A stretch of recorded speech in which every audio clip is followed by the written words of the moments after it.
wanted to collaborate with him as an equal and not be sitting there, you know, just writing his biography. We're two people bringing our ideas together. And that fearlessness, I call it, it's like a samurai warrior. It's like his position of power. What is Robert Greene's biggest fear?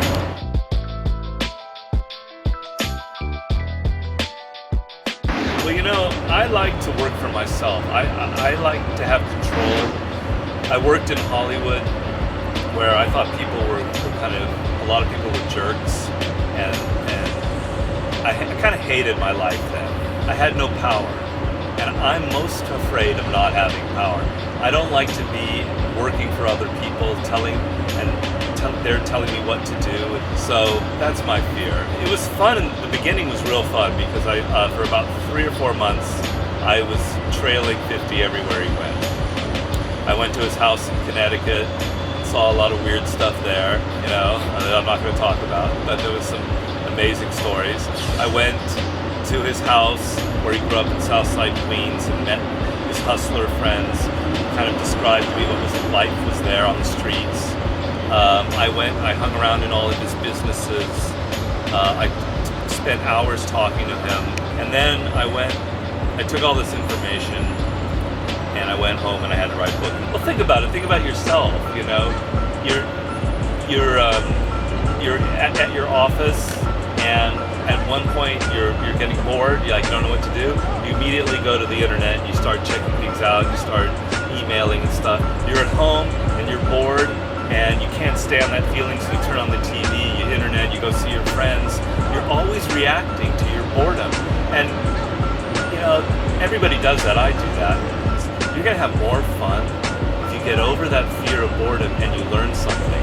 Like if you learn to be a great musician, you're gonna have power, you're gonna have success, and the more you learn about music, the more exciting it becomes. You know, 50 is an intensely disciplined person.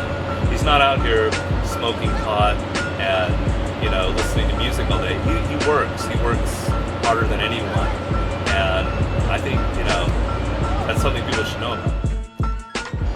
Well, it's not as hard as you think. You know, you probably, your first reaction is go, oh yeah, I am 50, easy to be 50 Cent. He was born that way, you know, and he got shot.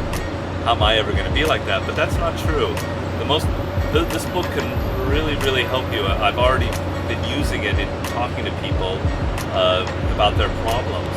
The main thing that you have to do is you have to be aware that you're afraid, and a lot of people aren't.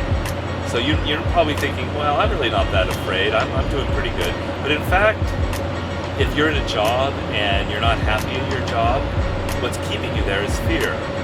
If you're in a relationship and you don't want to leave, you're staying there because you're afraid.